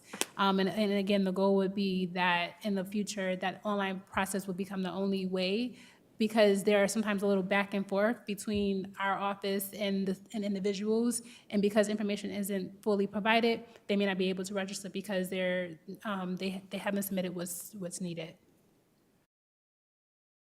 For me personally, I think that we need to tweak some of the verbiage in here for the other part. As far as the online speakers, I really don't have a problem with that. I don't know if any other board member does, as far as it going online for December 3rd. I don't know. Only concern I have is if the person can't speak English, how are they gonna read it? If then we just talk about that, so then we're gonna have another problem there. So we're still shutting out people, right? So I don't know how we how we address that. Go ahead, Commissioner Santiago. I was just saying, can you clarify, are you saying when they registered online? Yeah, when they register online, if you know, how do they know if they're not speaking the English language? Wouldn't that fall back into the same thing as being able to translate? So- Is that the same thing, or are they gonna be able to understand? So what will happen is that starting September, the online process will be translated to our top 5 languages, of course. And just like anything else, if an individual speaks a different language that's not up there, they can contact our office and we will find the interpreter so that we can understand. But the online process, the online submission form would be translated into that language. And when they sign up to speak in that form, it will ask, like, do you need an interpreter? And so that way, when they sign up for a meeting, that they would still be provided an interpreter. They can still speak in person or on Teams if needed. But so it's still the same process. It's just that it makes it easier so that the back and forth can stop, that they have all the information that we need. And when we receive it, we can best ensure that that person is registered to speak. All right, Commissioner Santiago? Yeah, I want to say that I agree with that. I just want to make sure that we still push and we let people know that they can always email or call if they're having issues with that. Because I'm thinking about, you know, and not to shoot shots at anybody, but some people have trouble dealing with technology, and so just to make sure that they know that they could still call or email if they need support or if they need help. Okay. All right. So then the next section is regarding the president. So this next section that we're reviewing from back in February, I think it was February or April, so the previous policy committee meeting, this section was brought up, so this is actually April's policy committee meeting, about the president shall appoint a board member mentor for the student representative. This was unfinished business. What happened was, based on discussion, the student representative at the time felt like the word mentor should not be there. The board had asked for feedback, and so our office reached out to the student rep that's current, and she supports the language as written, so keeping it as student rep, and so the exhibit that's attached to tonight's meeting, she does support that mentor language continue and also the exhibit that follows. So the question here becomes, A, based off that recommendation from the student rep, does the board want to continue to keep that language and, at some point adopt Exhibit 2300E4, or B, do the board want to remove the opportunity for the student rep to have a mentor from the board? Commissioner Malloy. Malloy, you have. I don't disagree with this language. I would be okay with it. However, I want to make it, I hope that our student representative would understand that they aren't mandated to use said mentor. If they didn't feel like they needed to be mentored, they could always go to that person for the help if they needed it, but they wouldn't be mandated or required to.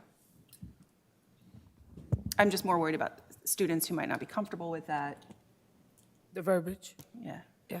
But other than that, I think that I'm okay with it, after all the discussions that we've had. Again, student outcome focused, so let's try to do that. Go ahead, Commissioner Santiago. I thought it was Commissioner Patterson. I'm so sorry, I didn't, when Santiago was up, I didn't see you. So Commissioner Patterson, I'm sorry.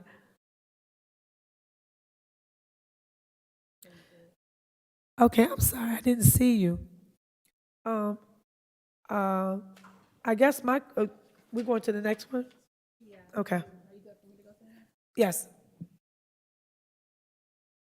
And then, as I had mentioned, there's some unfinished business still with policy 2300. And so this current graph that you see before you, back in February, there were some sections that basically the goal was to wait until the governance model was in play for you all to make a decision about these sections. And so although the board has, decided on we will be going with the governance model we will be going with, because the work hasn't completely been rolled out, the recommendation is that the sections you see will come back December 3rd and then February 4th, because the thought is that by then, the board would have, gotten involved more in the governance model to make those decisions at that time.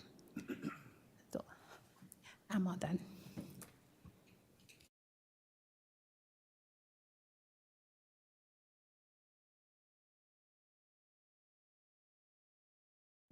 And this is for the policy meeting December 3rd, right?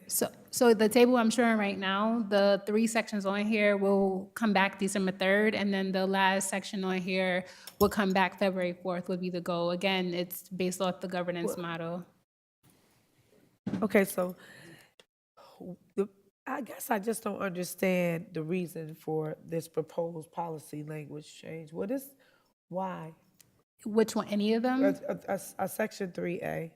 3. Which one? The president or superintendent may each assign a designee for their staff to meet on their behalf. So when let me go to this section. What has it 3. been? What Give has me it one been in the second. past? I'm sorry if I moved away from the mic. Let me go to 3A. Is it affecting the student outcomes? I guess my thing is that we're taking too much time with the wrong things, and I just want to really hone in on the things that is going to be effective for us to reach our board goals. Is this going to affect our student outcomes? I'm just asking, is it? Is it going to, I think what we really need to start focusing on, honestly, is really focusing on the student outcomes and our goals. But if it's going to affect us, whatever way, it doesn't matter to me at this point, if it matters to somebody else. I'm sorry, Commissioner. Charisma, you were explaining what why it is on the future agenda. Yes. So part of the policy review process, there is a calendar that we follow to review certain sections, right? However, when a policy is under review and the board acts to table things, that's basically what had happened. Back in February, there were items that were tabled, and so based off of the board, the directive from the board was that you all wanted to wait until there was a governance model. And so what I was saying is that the governance model, because you're all still rolling it out, this is why it's coming back. Regarding student outcomes in policy, you guys have a legal obligation to review your policies, which is why it's part of the conversation. Okay, thank you, Carissa. Now I understand exactly what you're saying. I was a little bit newer in this, so I don't remember this part of it, but I just basically want to know why the president or the superintendent. I can see the superintendent. But I don't know. I guess it doesn't even matter at this point because the president may not be the same. The presidents can change. So I guess my more concern is that we hone in on what's going to be productive for our children. So I mean, it doesn't matter to me. Has anybody got any questions about that?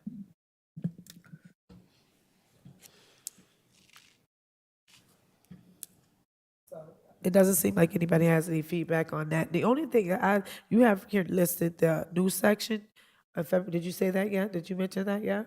Yeah, so I didn't put the whole thing because that would be a lot to fit on the PowerPoint.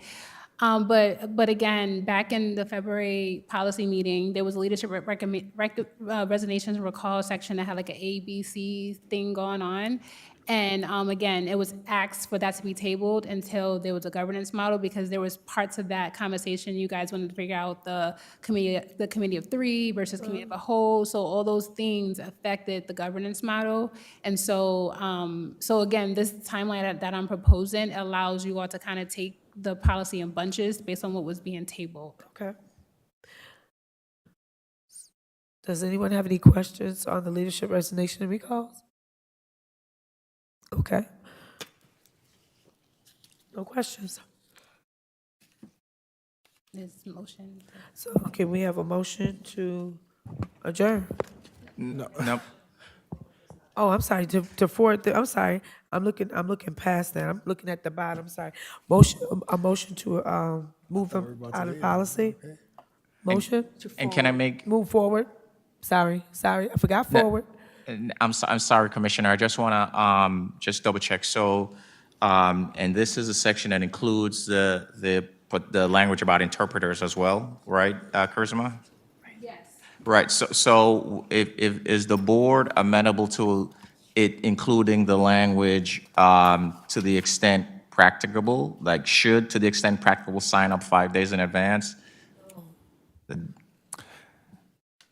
No. I mean, I can't speak for everyone, so.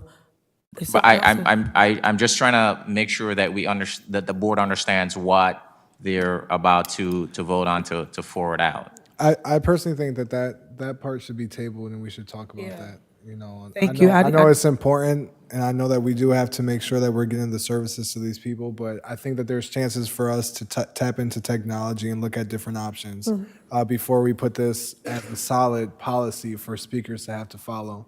And so I think there should be some more conversation, some more planning behind the scenes before we vote on it, and it's a solid thing. So I think that should be tabled personally. Thank you, council, for bringing that up, because yes, we do want to move that out and table that.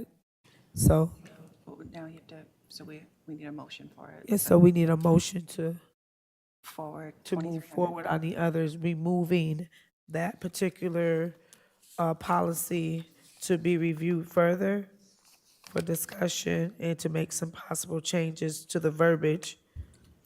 But, no, that's a good point. Are we separating it and then we'll Yes. just vote on it? And then Yes. we'll see if it falls or doesn't fall. So just to be clear, the goal here is to motion 2300 as I had went through the slides, not including the section about interpreters, just to be clear. Right. Okay. So moved. All in favor? No, he has to Oh, second it. I thought he seconded. Okay, so Santiago and Malloy. All in favor? Aye, with the exception noted. Any opposed? It's 2,300, correct? Yes. Cynthia, your vote? Now, have we taken out that policy? We've taken that out. Yeah, Am we I took correct? that policy out for the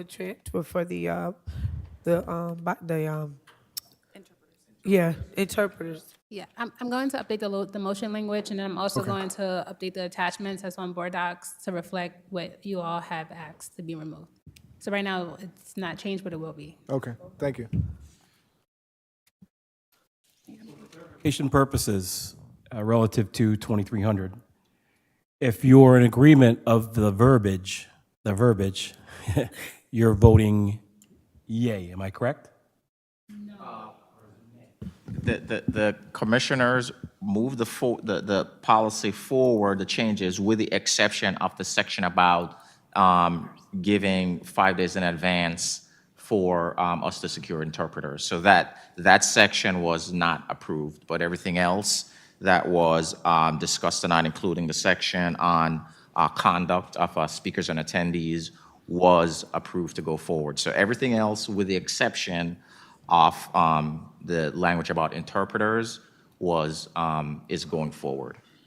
And so if you want everything else to go forward with that exception, it is a yes. But if you want everything to go forward as the way it is Is- presented, Then I guess your only option is of no. Right, then exactly. I said nay. So- That's right. Okay, thank you. Yep. Thanks for the clarification. Thank you. Remind us to do the board member survey. Okay, please remember to do the board member survey. No executive session. There's no executive session. Motion to adjourn. Can I have a motion to adjourn? So moved? Second. Thank you, Commissioner Malloy and Commissioner Santiago. Are there any opposed?